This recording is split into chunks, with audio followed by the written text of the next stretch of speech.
ماشاءاللہ یا رسول اللہ یا رسول اللہ زندہ باد زندہ باد نیند کی گولیاں کھا کر بھی بے چین رہنے والوں سے تم خوشیوں کے طلبگار ہو. سنو حضور سے وفا وہ چیز ہے جو قبر میں بھی تمہیں سکون سے سنا دے, جو قبر میں بھی تمہیں سکون سے سلا دے گی. میرے امام کہتے ہیں خاک ہو کر عشق میں, خاک ہو کر عشق میں آرام سے سونا ملا, جان کی ایک سیر ہے الفت رسول اللہ. حضور سے سچا عشق تو کر کے ہم نے عشق کی باتیں کی ہے, عشق کیا کی طرف. اگر ہم عاشق ہوتے واقعی, اگر ہم واقعی عاشق ہوتے تو ہمارے محلوں کی مسجدیں ویران نہ ہو. جلسہ گاہ کو آباد کر کے مسجدوں کو ویران کرنے والوں, جلسے گاہ آباد ہو کر انقلاب نہیں آئے گا. مسجدیں, بلکہ بات ہم پورا مت ماننا, اور میں واللہ کسی کو بھی ٹارگٹ کر کے تقریر کرنے کو حرام سمجھتا ہوں, میں کسی کو ٹارگٹ کر کے نہیں کہہ رہا ہوں, لیکن ایک جملہ یاد رکھنا, اگر مسلمانوں نے مسجدیں بھر دی ہوتی تو ہمیں جیل بھرو تحریک چلانے کی ضرورت نہ ہوتی. ہمیں اس وقت مسجدیں بھرنے کی ضرورت ہے, کیونکہ مسجد بھرو گے تو پھر مسجد بھرنے کا انداز ہی کچھ اور ہوگا. اس لیے کہ آپ نے سجدے کو سمجھا, جس سجدے سے اللہ ملتا ہے اس سجدے سے کون سی خوشی نہیں مل سکتی, کون سی نعمت نہیں مل سکتی. تو پہلی چیز بات دور نہ نکل جائے, پہلی چیز اپنی اولاد کو عشق رسول سکھاؤ.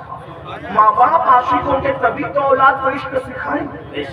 جب ماں باپ خود ہیرو ہیروئن کے چکر میں الجھے ہوں گے, فلمی اداکاروں کے چکر میں الجھے ہوں گے, ان کے موبائل کے اسکرین پر جب 2.5 سال کا بچہ ہیرو اور رجنیا کی تصویر دیکھے گا تو اس کے دل میں عشق کس کا پیدا ہوگا؟ آپ مجھے بتائیں, آپ اپنے موبائل چیک تو کریں ذرا, کسی کے موبائل کے اوپر ہیرو ہے, کسی کے اندر ہیرو ہے تو صحیح, بڑی معذرت کے ساتھ. اور اتنے مشکل جو پاسورڈ لگا کے رکھتے ہو نا, اسی لیے کہ اندر اتنی گندگی بھر رکھی ہے کہ آپ سوچتے ہیں کہ کسی کو پتہ چل جائے گا تو ہمارا کیا ہوگا.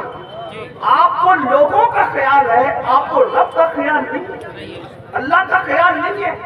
عشق مصطفیٰ تو بات سمجھتے ہوئے کروں کیسے سکھائیں عشق. دیکھو عشق سکھانے کے, اب پہلی بات آپ کو یہ دوں, کچھ لوگوں کو خطرہ ہے کہ مدرسے نفرت سکھاتے ہیں. میں کہتا ہوں کہ مدرسے میں کبھی نفرت سکھائی نہیں جا سکتی, کیونکہ ہمارے مدرسوں کی بنیاد عشق پر ہے, اور جس مدرسے کی بنیاد عشق پر نہ ہو وہ عمارت تو کہلانے کا حقدار ہے لیکن مدرسہ کہلانے کا حقدار نہیں. وہ کوئی بھی ہو, اچھی طرح یاد رکھنا, اس لیے کہ ہمارے یہاں عشق کو اولویت دی جاتی ہے.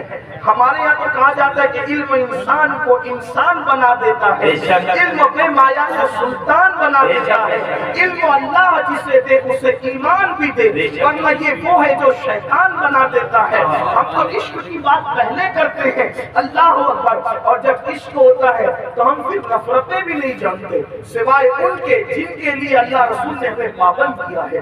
میرے آقا علیہ الصلوۃ والتسلیم کے پیارے دیوانوں, آئیے عشق کو اولاد کو کیسے سکھایا جاتا ہے. جب اپنے بچوں کو کھانا کھلاؤ, اپنے بچوں کو بستر پہ لیٹاؤ تو ان کو کتے بلی کی کہانی سنانے کی بجائے, کارٹونوں کی کہانی سنانے کی بجائے, بادشاہوں کی کہانیاں سنانے کی بجائے ان کو رسول اللہ کی زندگی بتاؤ. آقا علیہ السلام کا حسن کیا تھا, حضور کے معجزات کیا تھے, حضور کی زندگی کیا تھی.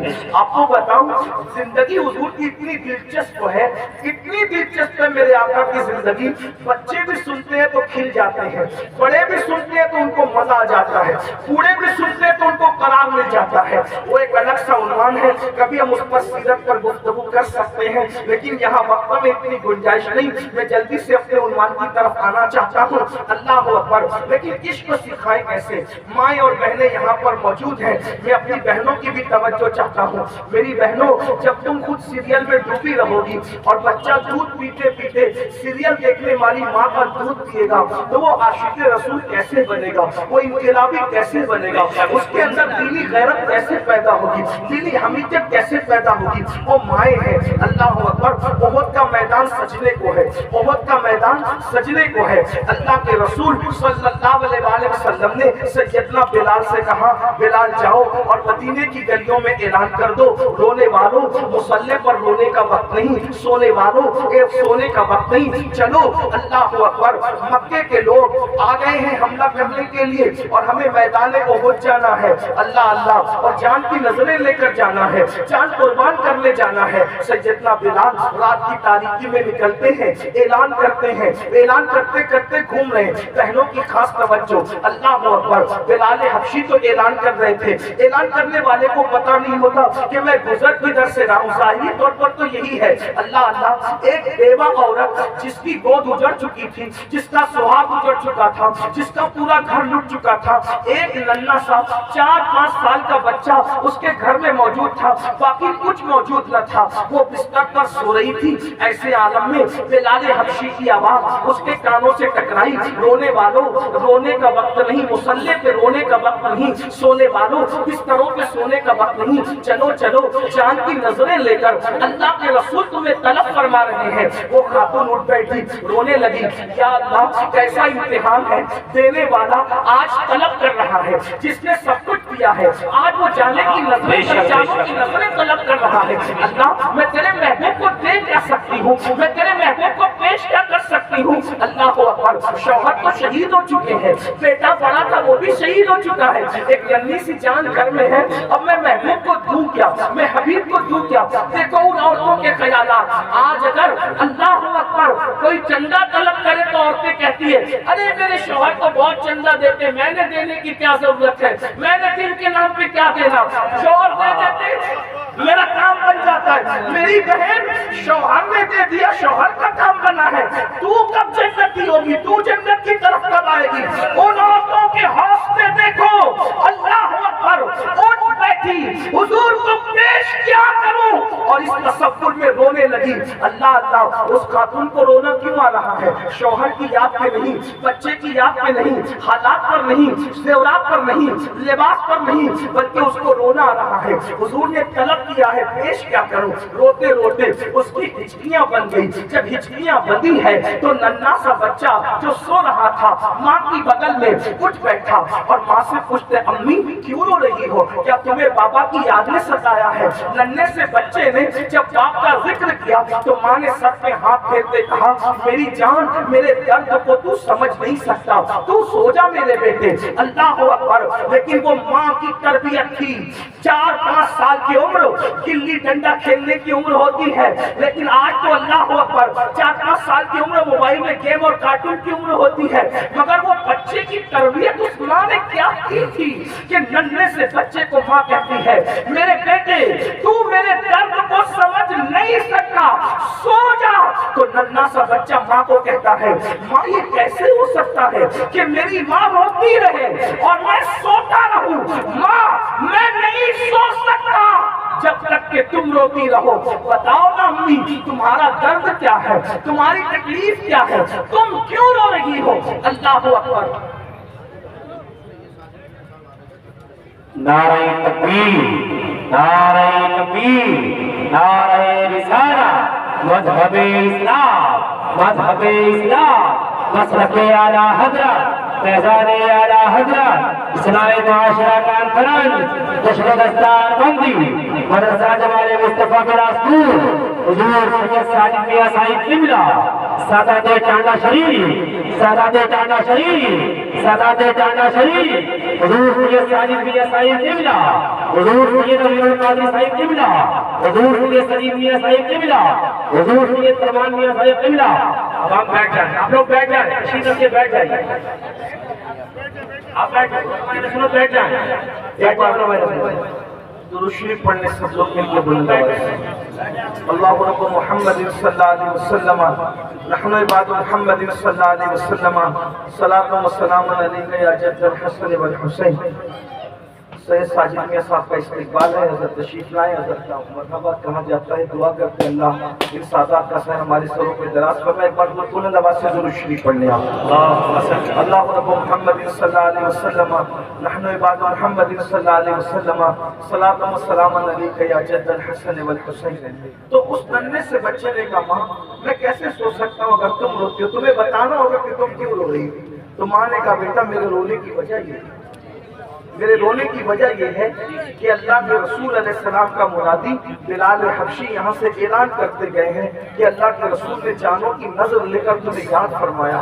میرے گھر میں بیٹا بھیج دیتی، تیرے بابا ہوتے تو ان کو بھیج دیتی، تیرا بڑا بھیا ہوتا تو اس کو بھیج دیتی، لیکن بیٹے کچھ نہیں ہے، ہر وہ رسول نے ہر نعمت دی ہے، آج انہوں نے جان طلب کی ہے، میں کیا پیش کروں۔ ننھے سے بچے نے کہا ماں اس پہ رونے کی کیا بات ہے، فکر کرنے کی کیا بات ہے، اگر تیرے پاس کوئی جوان بیٹا نہیں ہے ماں میں تو ہوں نا ماں، مجھے اللہ کے رسول کے قدموں پہ قربان کر دو، میں حضور کے قدموں پہ قربان ہونے کے لیے تیار ہوں، میں آقا کے قدموں پہ قربان ہونے کے لیے تیار ہوں۔ دیکھو ننھا سا 4-5 سال کا بچہ جس کو شعور کیا ہوتا ہے کھلونے کے علاوہ، کھانے کے علاوہ، پینے کے علاوہ، کھیلنے کے علاوہ، لیکن اس ماں کی تربیت کیسے تھی کہ ننھا سا بچہ کہتا ہے ماں مجھے حضور کے قدموں پہ قربان کرو، میں قربان ہونے کے لیے تیار ہوں۔ ننھے سے بچے کی ایک جملے سن کر ماں کی بھارس بدی اور ماں نے اپنے بیٹے کی انگلی پکڑی، ماں نے بچے کی بچے کو انگلی پکڑائی اور انگلی پکڑانے کے بعد مسجد نبوی شریف کی طرف چل پڑی۔ جب مسجد نبوی شریف کے قریب پہنچی تو کیا دیکھا، وہ مجاہدین کی صف لگ رہی تھی، خاتون جو ہے چادر اوڑھ کر دروازے پہ کھڑی ہو گئی، اللہ کے رسول کی نگاہ پڑی، نگاہ پڑنے کے بعد میرے قریب آقا نے فرمایا بلال یہ خاتون یہاں کیوں نظر آ رہی ہے اس رات کو؟ تو اس وقت بلال گئے اور جانے کے بعد کا مائی تیری یہاں ضرورت کیا اس رات کو تو کیوں ہے؟ تو اس خاتون نے کہا بلال اتنی جلدی بھول گئے، تم ہی تو اعلان کر رہے تھے کہ اللہ کے رسول صلی اللہ علیہ وسلم نے چاند کی نظریں لے کر کے بلایا ہے، چاند کی نظریں لے کر کے بلایا ہے۔ کہا مائی عورتوں کو نہیں بلایا، تو کہا میں حضور سے گفتگو کرنا چاہتی ہوں۔ اللہ کے رسول صلی اللہ علیہ وسلم تشریف لائے تو سرکار نے فرمایا مائی بات کیا ہے؟ یا رسول اللہ میرا جوان بیٹا بھی شہید ہو چکا، میرا شوہر بھی شہید ہو چکا، آپ نے طلب کیا ہے جان کی نظر، میرے پاس کچھ نہیں ہے، یہ چھوٹی سی نظر لائی ہوں، حضور اس کو قبول فرما لے۔ حضور نے ننھے سے بچے کو دیکھا، سر پہ ہاتھ رکھا، ہاتھ رکھ کے فرماتے ہیں حق اور باطل کا مارکا قیامت تک جاری رہے گا، خاتون تیری نیت اچھی ہے، اللہ تجھے اجر دے گا، لے جا اس کی پرورش کر، یا نہ یہ تیر چلا سکتا ہے، نہ یہ تلوار اٹھا سکتا ہے، نہ یہ کچھ اور کر سکتا ہے، اس لیے لے جا اس کی پرورش کر، یہ بعد میں اہل حق کے لیے کام آئے گا، جا اللہ تجھے جزا دے، تیرے جذبات کی اللہ رب العزت لاج رکھے۔ دعا دیتے ہوئے رخصت کیا، جیسے خاتون پلٹنے لگی اس کے ننھے سے بچے نے ماں کا ہاتھ چھڑایا اور ہاتھ چھڑا کر رسول اللہ کا دامن پکڑ کے کہتا ہے یا رسول اللہ صلی اللہ علیہ وسلم میرے ماں باپ آپ پہ قربان آقا، یا رسول اللہ میرے ماں باپ آپ پہ قربان آقا۔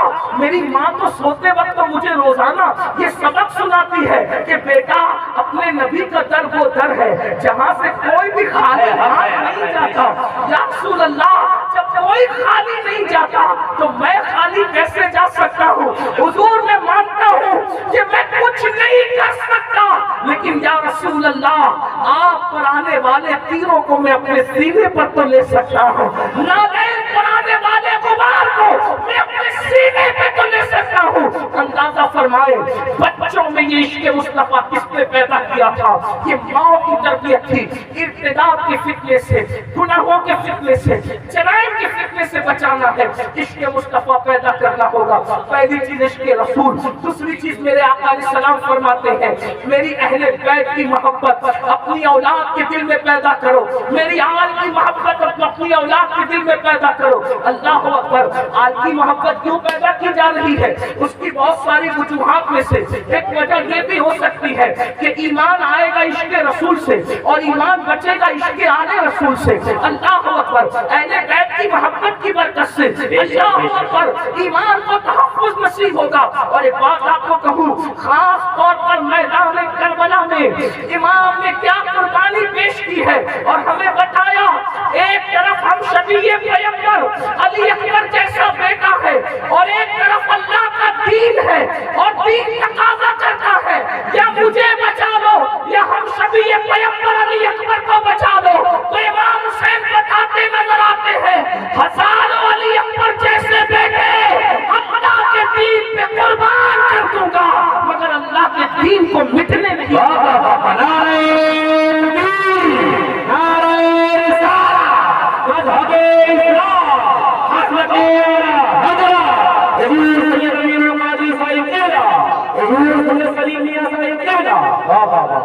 ہر دور میں جب بھی کوئی انقلابی نظر آئے گا تو اس کا رشتہ آپ کو کہیں نہ کہیں کربلا سے ضرور نظر آئے گا۔ مثال کے طور پر اسی ہندوستان کی سرزمین پر جب تن کے گورے من کے کالے انگریزوں نے قبضہ کر لیا تو انگریزوں کے خلاف سب سے پہلے جس نے جہاد کا فتویٰ دیا اس فتویٰ دینے والے کو دنیا علامہ فضل خیر آبادی کے نام سے جانتی ہے۔ یہ فضل خیر آبادی کون تھے؟ ان کا دل کا رشتہ کربلا سے جڑا ہوا تھا۔ یاد رکھنا کربلا ہر دور میں انقلاب کے لیے رائے ہموار کرتی ہے۔ کربلا جس دن صحیح طور پر بیان ہوگا اس دن حق کا بول بالا ہوگا۔ اسی مراد آباد جو آپ کے قریب میں ہے جس نے پھانسی کے پھندے پہ نعت لکھی تھی وہ سید کفایت علی مراد آبادی کون تھا؟ وہ بھی تو کربلا سے متعلق۔ اس کے بعد آپ دیکھ لیں مفتی صدر الدین آزردہ کو لے لیں اور بھی ہمارے مجاہدین آزادی جنہوں نے ہندوستان کی آزادی کے لیے پھانسی کے پھندے چومے تھے وہ سب کے سب کربلا سے تعلق رکھنے والے لوگ تھے، وہ سب کے سب نجف سے تعلق رکھنے والے لوگ تھے، وہ سب کے سب مدینہ منورہ سے تعلق رکھنے والے لوگ تھے، وہ سب کے سب بغداد و اجمیر مولا کے دیوانے تھے۔ اللہ اکبر، دوسرے تو تھے ہی نہیں جو آج کل ہیرو بنے ہوئے ہیں۔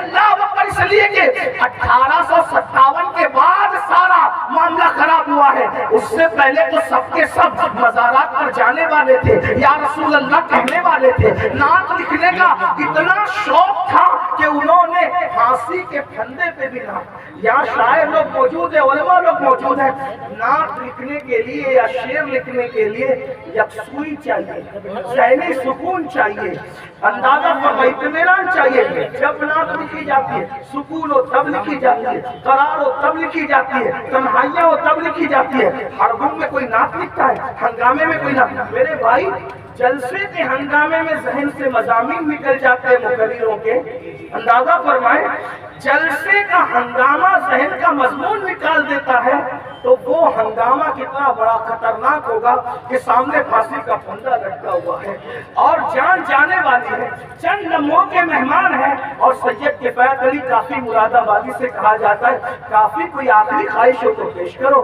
تو آپ کہتے ہیں آخری تمنا تو یہی ہے ساری زندگی جس کے گن گاتا رہا آخری ایک نعت کا اضافہ کر کے میں دنیا سے چلا جاتا۔ پھانسی کا پھندا دیکھ کر جو نعت لکھتا ہے اور اس کے بعد نہ کوئی ادبی غلطی نظر آتی ہے نہ کوئی عشق میں کوئی تھوڑا سا کمی نظر آتی ہے۔ اللہ اکبر، پھانسی کے پھندے کو دیکھ کر بھی سکون کتنا ہے کافی کو۔ اللہ اکبر کہ اس نعت کو آج بھی پڑھو تو مجمع میں ہنگامہ ہو جاتا ہے، ایسا لگتا ہے ادب اور عشق دونوں ایک دوسرے کے گلے مل رہے ہیں، عشق کی معراج ہو رہی ہے۔ اور کس شان سے لکھا، اردو ادب کی تاریخ پر احسان کر دیا کہتے ہیں، اور اس کے بعد پیغام بھی دیا۔ ایک نعت ہے چند اشعار کی، اس میں عشق بھی ہے، آخرت بھی ہے، چیلنج بھی ہے، پیشن گوئی بھی ہے، ساری چیزیں کافی نے سمو دی ہے۔ کہتے ہیں کوئی گل باقی رہے گا نہ چمن رہ جائے گا، کوئی گل باقی رہے گا۔ اور ہمیں مٹانے والے انگریزوں کافی کہہ رہے کوئی گل باقی رہے گا نہ چمن رہ جائے گا، پر رسول اللہ کا دین حسن رہ جائے گا۔ کی پوشاک بے نازا نہ ہو، اس تنے بے جان پر خاکی کفن رہ جائے گا۔ ہم سفیروں پاک میں ہیں، کوئی چمکا چہچہا بلبلیں اڑ جائے گی، سونا چمن رہ جائے گا۔ جو اڑے گا صاحب دولت کے اوپر درود، آگ سے محفوظ اس کا تن بدن رہ جائے گا۔ نام شاہان جہاں مٹ جائیں گے لیکن یہاں، نام شاہان جہاں مٹ جائیں گے لیکن یہاں